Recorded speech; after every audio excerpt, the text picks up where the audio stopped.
Hello friends, my name is Katie from Eternal Flame, and today I thought I'd do a quick flip through of my very first week in my Hobonichi Cousin weekly spread for 2022. If you're interested in hearing about how it's been working out for me and how I set up these spreads, please stick around. Thanks everyone. Alright, so I guess I should start off by mentioning how much I absolutely am loving this weekly spread in the Hobonichi Cousin. If you've been watching my other videos, you'll probably know then for 2022, I've decided to use 4 different Hobonichi planners. I have a Hobonichi Weeks Mega Sneaker for work, a Hobonichi Techo A6 English planner for school, and this Hobonichi Cousin. So the Hobonichi Cousin is the largest and most expensive of those 4 options. So I had my reservations not only about the price, but also the size, the large size of it, the A5 size. I was worried about portability, which has not been a problem because, to be honest, it's just large compared to the other 4 planners. And I was also very intimidated by the size of the daily spreads, which if you've been watching my other videos, then you'll know that I had nothing really to worry about because, as you can see, in December of 2021, I had no problem finding a way to fill this space. So for today, I just wanted to go over, I guess, how it's been working out for me. And I guess I wanted to express that now that I've moved into the weekly spreads for the Hobonichi Cousin, I honestly, for my purposes, feel that this planner is 100% worth the investment up front because I was able to find a way to utilize this spread not only from a functional standpoint for functional planning and tracking tasks, but also from a memory keeping standpoint and for health tracking and journaling as well. Right, so basically the first thing I like to do when I set up my weekly spreads is to use some of my color-coded grid washi tape that I picked up off Amazon to cover up the abbreviated days of the week up top. So for December, I just selected to use this beautiful beige color, and then as you can see for January, I've decided to use this beautiful light blue color. It's kind of like a dusty blue. I really like that. I followed up by adding some of my DIY planner stickers to add the days of the week back in, which seems kind of silly. But the reason that I do this is because I like to draw that visual connection not only between my monthly spreads, my weekly spreads, and my daily spreads within this planner using this color-coded grid washi tape. So basically, anytime in January, if I flip from any of these different spreads, I'll know automatically, my mind just draws to this color and knows that this is associated with January. But it also helps me to connect the dots between my 4 different planners. After I'm done setting up the top portion of my spread, I like to move down to the bottom and this left column here. So I use my Archer and Olive calligraph pen with the brush tip side to create a backing for the header here, and then also down below between 2200 and 2300 hours, I just draw 8 separate lines all across the page or the spread.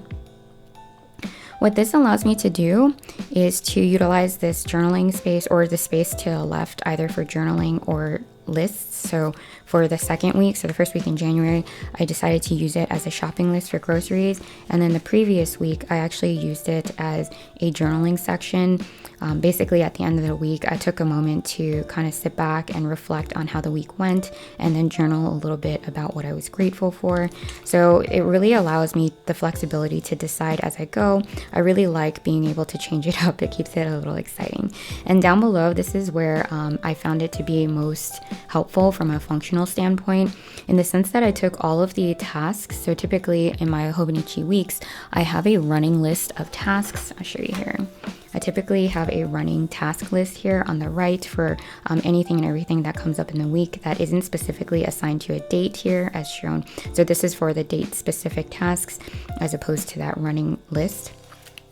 What this list doesn't allow me to do is to be able to organize my tasks based on categories and prioritize what needs to get done over other items. So that's why I love this spread because it allows me to break all of those tasks into different categories.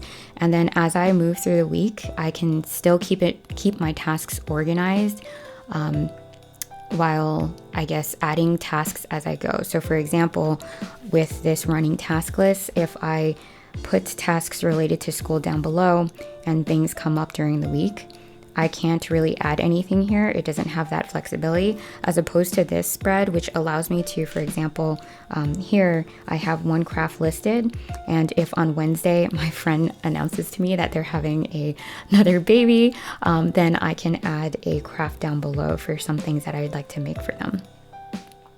So I love being able to keep everything organized. It helps me to prioritize the tasks that I need to get done. I can cross them out or strike through them if they get canceled, and then also check them off as I go. But finally, I'm also able to add things as I progress through the week. So after I set up the header, so I use more of my DIY planner stickers to just choose the different categories. If you're interested in learning about how to make these DIY stickers for your planners using your Cricut machine like I do, I am working on a how-to video, and when that becomes available, I will try to link that in the card section up above. But if you aren't subscribed and you subscribe and hit the little notification bell, you should be notified when that video becomes available. Alright, so this week I decided to go with these 8 different categories, a priority list, an inbox, which was meant to be a catch-all for anything and everything that didn't fit in the other 7 categories, tasks related to school, cleaning, YouTube, social media, crafts, and Etsy. The previous week, the only thing that changed was on the left side, I used it to track the bills that I needed to pay. And then after that, I used my Zig Clean Color dot marker in this beautiful neutral platinum color here, and I used a rounded tip to create several bullets under each of these categories. So for the previous week, I only included 5 and found that some categories I actually needed more, so I added 6 in the following week. And the last thing I like to do to set up my spread for the week is to take my Tombow calligraphy pen in the hard tip to mark breakfast, lunch, dinner, and snacks up above all the way across. While I'm awake during these hours of the day, I found it more helpful for me to be able to track my meals on a weekly basis as opposed to how I was doing it in December, which was on a daily basis on the daily pages here. While this offered me enough space, which the Hobonichi weeks did not, which is where I actually started tracking meals, it was difficult for, I guess, several reasons. So some days I didn't actually utilize the daily journaling pages, the daily pages, because I was too busy. So if I did that, then I also missed the meals that I had eaten in those days, I guess, if that makes sense. There are some days, as you can see here, I didn't track my meals, which isn't great. But the other thing, 2 other things. So the other thing I didn't love was that it kind of locked me into this idea of segmenting my page into at least 2 different columns. So as you can see here, there's this little faint, darker, or I guess more pronounced line down here that separates the tasks here as well as your hourly breakdown on the left. So I didn't love being locked into 2 separate columns and sometimes into 4 separate or 5 separate segments. So by moving my, I guess, meal tracking, I was able to then, for example, on New Year's Eve, be able to use the whole page as almost like a bullet journal. So I do love adding that flexibility. The other thing I love about tracking my meals on the weekly spread is that it's kind of a more clean look, and it serves my purposes better because this gives me a better idea to see. So one of my goals in 2022 is to not only eat healthier, but to eat in more, so cook more and eat out less. So this gives me the opportunity to be able to see like, hey, I went out for breakfast both Wednesday and Thursday, or I also ate lunch out, or I went out here and there. So I'm able to very easily capture the meals that I spent in-house, what was healthier, what wasn't, without having to flip through each of the daily pages. Finally, I guess we could start talking about how I was able to use the central portion of these spreads. So what I love about the Hobonichi Cousin weekly spreads is that it starts at 5 a.m. and ends at 4 a.m. So it captures every hour in your day.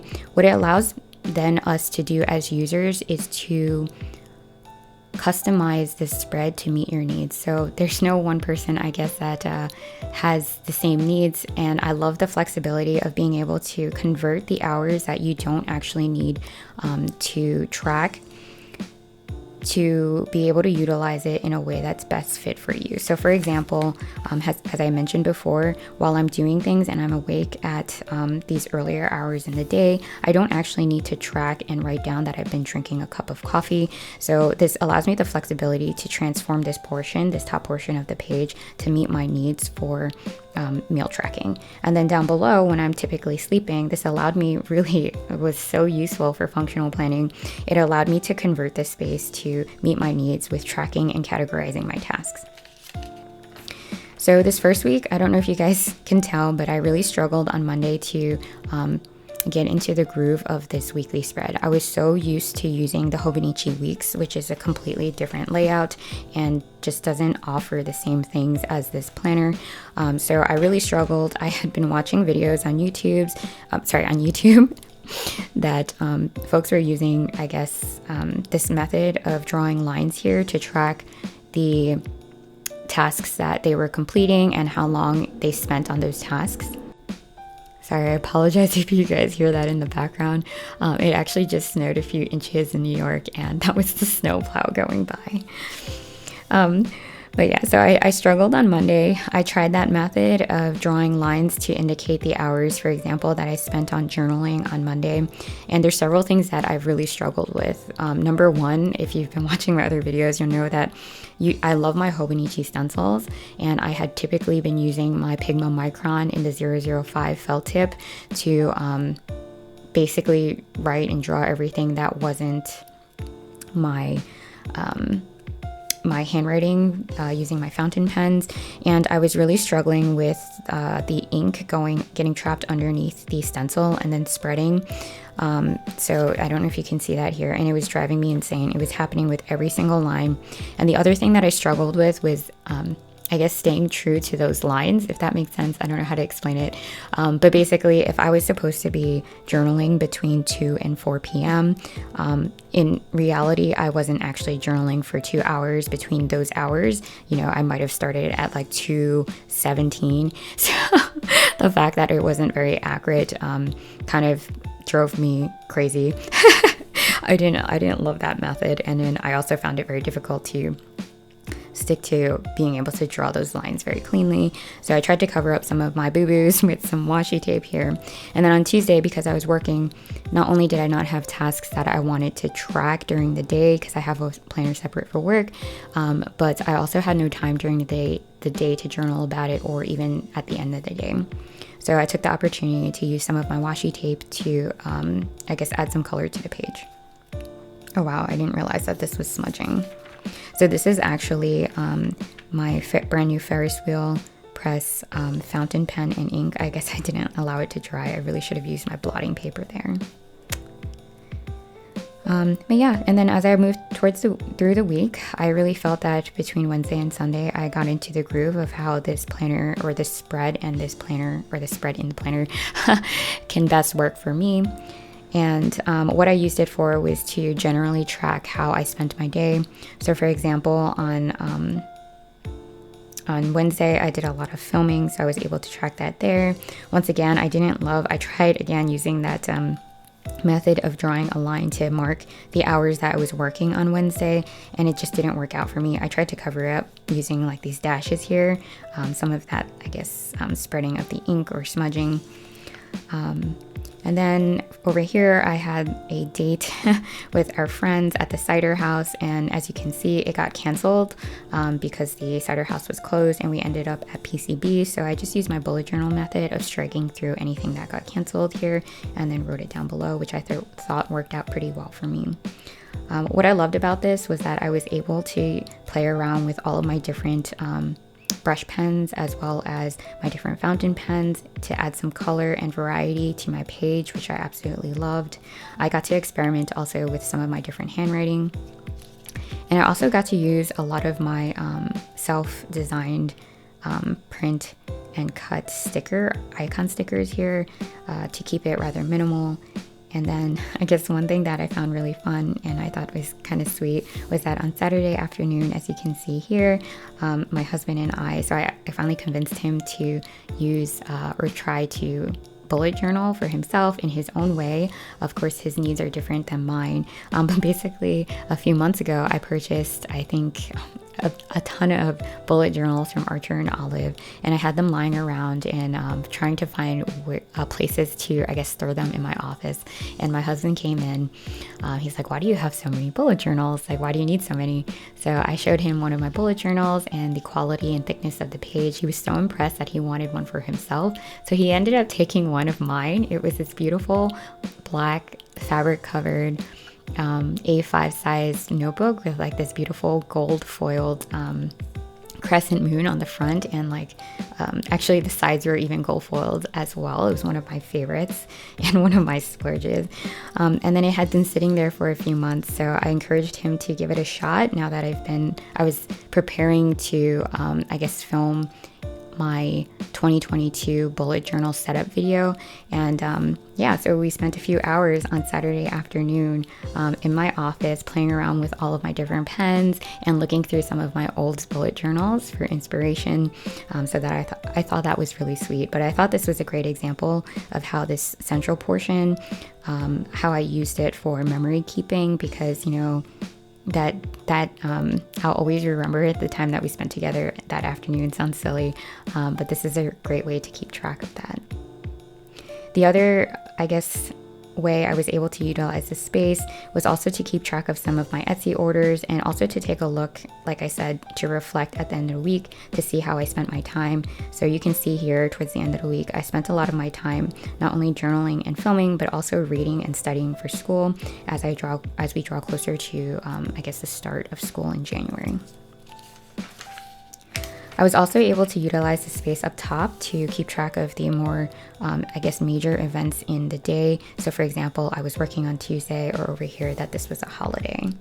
I actually couldn't fit my New Year's Eve stickers, the ones that I made myself, up top because of the limited space. So I ended up putting it down below, but that's okay. And then, of course, with this spread, because I really got into the groove of it, I felt that I was able to figure out what worked for me and what didn't. And I really liked that I allowed myself this week to utilize some of my Happy Planner stickers that I've been hoarding for a few years. I absolutely love Happy Planner stickers, and I always felt like it was a waste to use these stickers because I don't know, I felt like I was wasting stickers. But now that I get to share it with the world on YouTube, it doesn't feel as much of a waste. Of course, Happy Planner stickers don't really fit perfectly in the Hobonichi Cousin spread. However, I actually liked that it broke up these very, I guess, otherwise strict lines, vertical lines. So as you can see here, this Hustle Your Heart Out sticker, it crosses over those vertical lines, but I actually don't mind it too much.